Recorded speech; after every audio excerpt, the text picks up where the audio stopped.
Good morning. We're here today to announce charges in the largest college admissions scam ever prosecuted by the Department of Justice.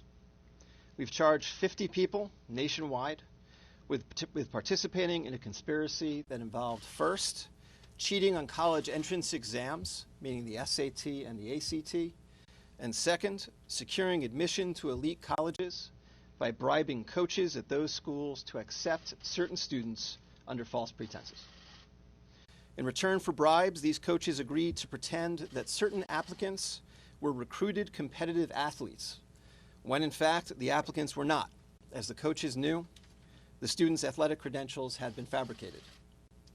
Overall, today we have charged 3 people who organized these scams, 2 SAT or ACT exam administrators, 1 exam proctor, 1 college administrator, 9 coaches at elite schools, and 33 parents who paid enormous sums to guarantee their children's admission to certain schools through the use of bribes and fake academic and athletic credentials. A central defendant in the scheme, William Singer, will plead guilty today to charges of racketeering conspiracy, money laundering conspiracy, conspiracy to defraud the United States, and obstruction of justice. Singer allegedly ran a college counseling service and something called the Key Worldwide Foundation. Between roughly 2011 and 2018, wealthy parents paid Singer about $25 million in total to guarantee their children's admission to elite schools, including Yale, Georgetown, Stanford, the University of Southern California, the University of Texas, UCLA, and Wake Forest. Beyond enriching himself, Singer used that money to bribe college officials, Division I coaches, college exam administrators, all to secure admission for the children of his clients, not on their merits, but through fraud. Singer's foundation purported to be a charitable organization, but was actually a front Singer used to launder the money that parents paid him, of which he would then take a portion and dole it out as bribes to coaches and others.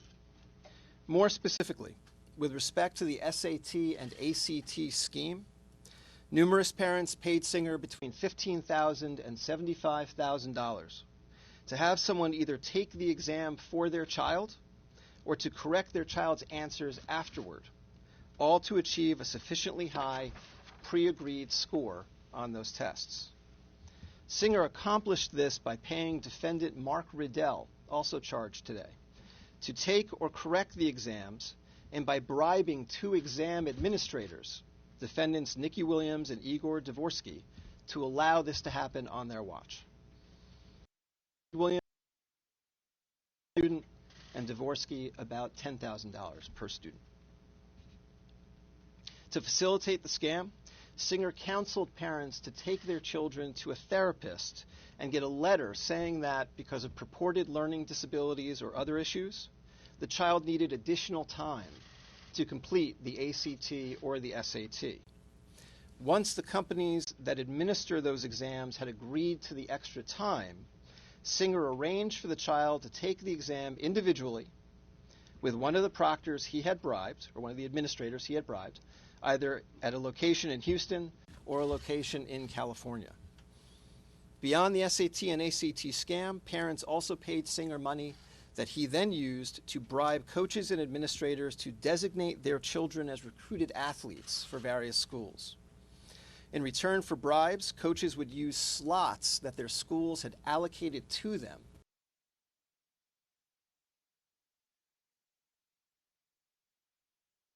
to take the applicants Singer had identified. Singer worked with the parents to fabricate impressive athletic profiles for their kids, including fake athletic credentials or honors, or fake participation in elite club teams.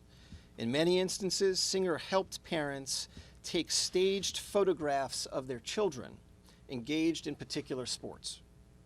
Other times, Singer and his associates used stock photos that they pulled off the internet, sometimes photoshopping the face of the child onto the picture of the athlete and submitting it in support of the applications for these children to elite schools. In one example, the head women's soccer coach at Yale in exchange for $400,000, accepted an applicant as a recruit for the Yale women's team, despite knowing that the applicant did not even play competitive soccer. The student was in fact admitted, and afterward, the student's family paid Singer $1.2 million for that service. In addition to the standardized test scam and the college admissions scam, Singer also arranged for someone to take online high school classes in place of certain students, so that those students could submit higher grades as part of their overall college application packages. The parents' payments to Singer for these services were made, at least in part, as charitable contributions to the sham charity that Singer had set up. At his direction, employees of the charity sent Singer's clients acknowledgement letters, falsely confirming that no goods or services had been exchanged for the purported donation. This enabled the parents to not only mask the true nature of the payment, but also take the tax write-off at the end of the year. Today, we have charged 33 parents nationwide with hiring Singer's group to defraud testing companies and/or various universities. These parents are a catalog of wealth and privilege. They include, for example, CEOs of private and public companies, successful securities and real estate investors, 2 well-known actresses, a famous fashion designer, and the co-chairman of a global law firm. Based on the charges unsealed today, all of them knowingly conspired with Singer and others to help their children either cheat on the SAT or ACT and/or buy their children's admission to elite schools through fraud. Singer's clients paid him anywhere between $100,000 and $6.5 million for this service, though the majority paid between $250,000 and $400,000 per student. This case is about the widening corruption of elite college admissions through the steady application of wealth combined with fraud. There can be no separate college admissions system for the wealthy, and I'll add that there will not be a separate criminal justice system either. Every year, hundreds of thousands of hardworking, talented students strive for admission to elite schools. As every parent knows, these students work harder and harder every year in a system that appears to grow more and more competitive every year. And that system is a zero-sum game. For every student admitted through fraud, an honest, genuinely talented student was rejected. The parents charged today, despite already being able to give their children every legitimate advantage in the college admissions game, instead chose to corrupt and illegally manipulate the system for their benefit. We're not talking about donating a building so that a school's more likely to take your son or daughter. We're talking about deception and fraud, fake test scores, fake athletic credentials, fake photographs, bribed college officials. As you can see from the various charging documents unsealed today in this case, the investigation was complex and extremely labor-intensive. 2 defendants will plead guilty this afternoon. As I mentioned before, William Singer will plead guilty at 2:30 today in this courthouse, and John Vandemore, who is the head sailing coach at Stanford University, will also plead guilty today at 3 p.m. I want to thank the 4 prosecutors in my office who were assigned to this investigation for their extraordinary work on this case. The lead prosecutor on this matter, Eric Rosen, is up here with me today. I also want to thank the FBI and the IRS for their usual professionalism and skill in the investigation and takedown of this case. The takedown today involved over 200 federal agents nationwide who arrested 50 people in 6 states and on both coasts. With that, I'll hand things over to Joe Bonavolonta, who is the special agent in charge of the Boston office of the FBI. Thank you. Thank you, Andy. Once again, my name is Joe Bonavolonta, and I'm the special agent in charge of the FBI Boston Division.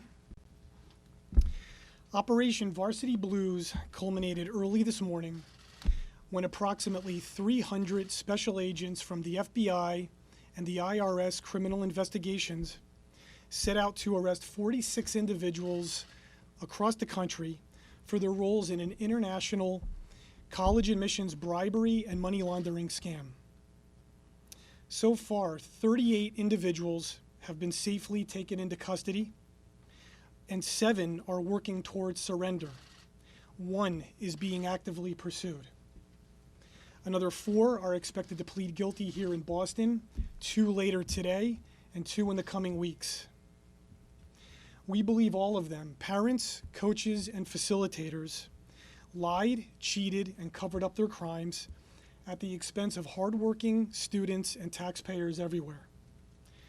Our investigation began last May after we uncovered evidence of a large-scale, elaborate fraud while working an unrelated undercover operation.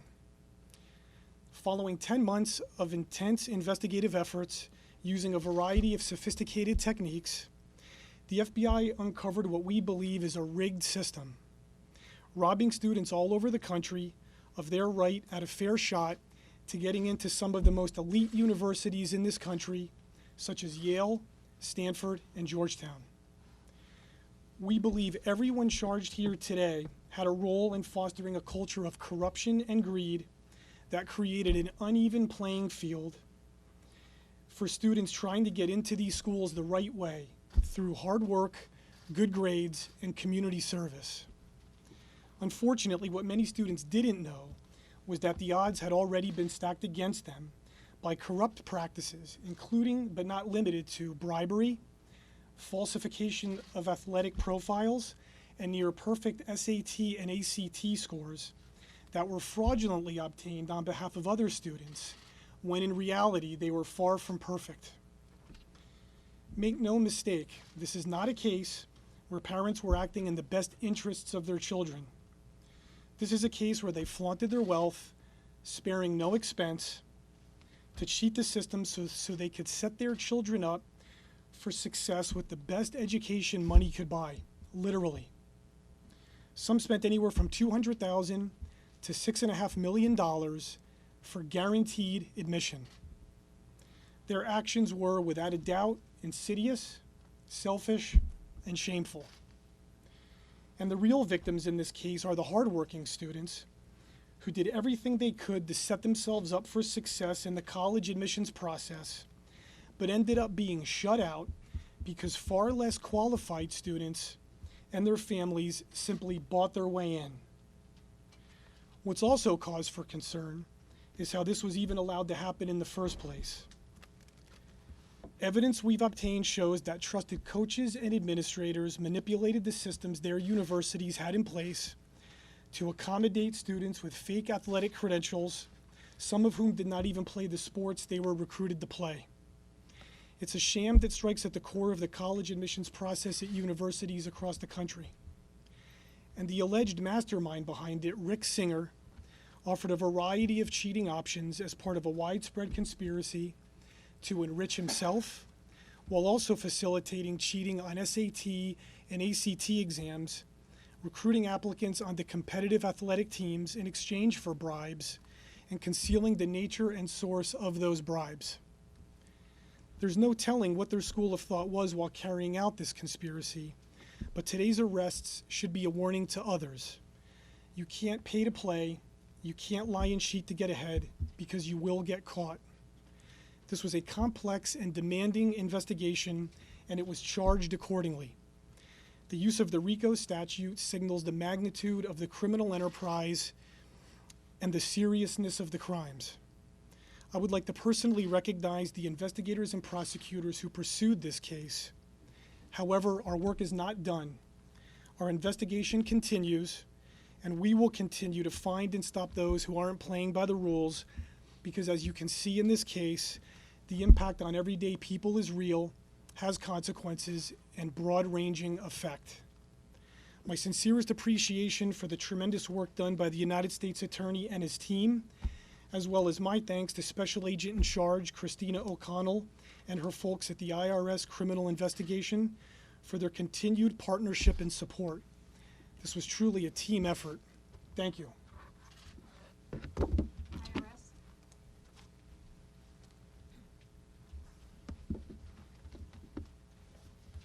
Good morning, and thank you all for being here. I'd like to thank U.S. Attorney Andrew Loughlin, and FBI Special Agent in Charge Joseph Bonavolanta for the opportunity to address you here today. Again, my name is Christina O'Connell. I'm the Special Agent in Charge of the IRS Criminal Division of the Boston Field Office.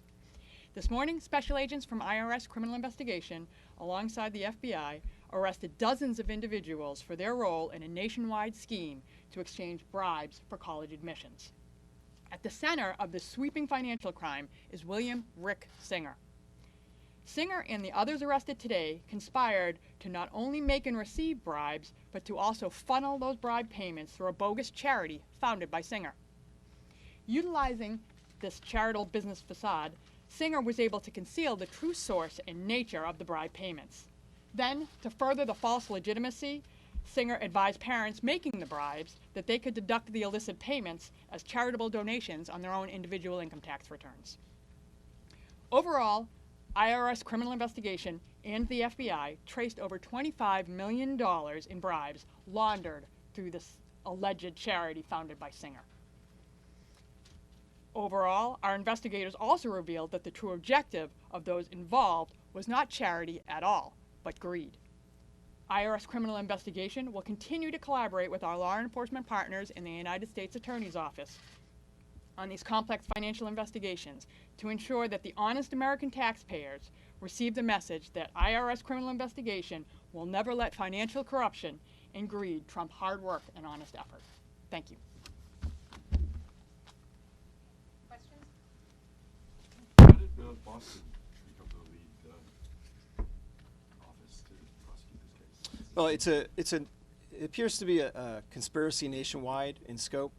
There are several connections to the Boston area. So fake test scores, for example, were submitted to Boston College, Boston University, and Northeastern. Two of the defendants live in this state. A lot of the conspiratorial activity, phone calls, meetings, did happen here. And we frankly had the resources and the sophistication to take down a case of this magnitude. Do you have any idea how many students were able to make it into these schools over the years? We don't know the total number. As Special Agent in Charge Bonavolanta mentioned, this is still ongoing. So the 33 parents who we have charged, their children were able to get in somewhere. There are more than that, but I'm not prepared to give you a total. Is there anything that's going to happen to those students? Yeah. I'm sorry? Is there anything that's going to happen to those students who got in fraudulently? Well, there are two aspects to that question, right? There is what is the reaction of the schools they go to? We leave that to the schools. That's not my bailiwick. As to charges against them, we're still considering that. It's not an accident that there are no students charged in these charging documents. The parents, the other defendants, are clearly the prime movers of this fraud. It remains to be seen whether we charge any of the students. How What active degree were was the students, in what the- degree did the students graduate? Do you know any percentage of how many students that actually got in fraudulently went on to graduate their degrees? I don't know the answer to that question. How active were the Obviously, two students? parents are very popular. I'm sorry? Obviously, there's two parents particularly popular, Felicity Huffman and Loughlin. Sounds like they took two different routes. Can you go into a little bit more detail what each of those parents were accused of doing? Well, they're essentially, I'll speak more broadly. There were essentially two kinds of fraud that Singer was selling. One was to cheat on the SAT or ACT, and the other was to use his connections with Division I coaches and use bribes to get these parents' kids into school with fake athletic credentials. Some parents took advantage of one. I think Ms. Huffman, for example, took advantage of one of these, which was the SAT cheating scam. Some took advantage of the other, and some took advantage of both. There's no pattern that way. Any understanding as to why she didn't do it for a second child according to the paperwork? I can't comment on that. Can you explain a little bit more about how you guys uncovered this case? I think what I can say is that our first lead in this case came during interviews with a target of an entirely separate investigation who gave us a tip that this activity might be going on. Beyond money, how did Rick Singer get his influence? How did he build up all these connections? Well, I think he began in this college counseling business years and years ago and built up his connections over time. I think beyond that, I can't really comment. As you can tell from the charging documents, the recruitment part of the scam depended on the personal relationships he had established with Division I coaches at a variety of elite schools. It says in here that the students are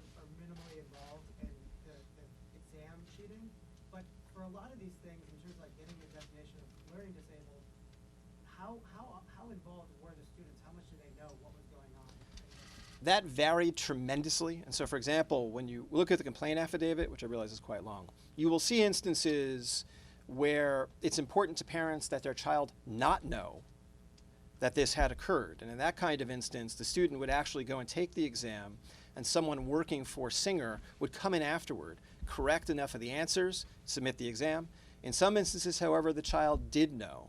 And in fact, there's an instance in the complaint affidavit where a particular defendant and his daughter are on a conference call with Singer to discuss the scam. So there was a pretty wide range of how parents tried to play this, and Singer, I think, attempted to accommodate whatever the parents wanted to do.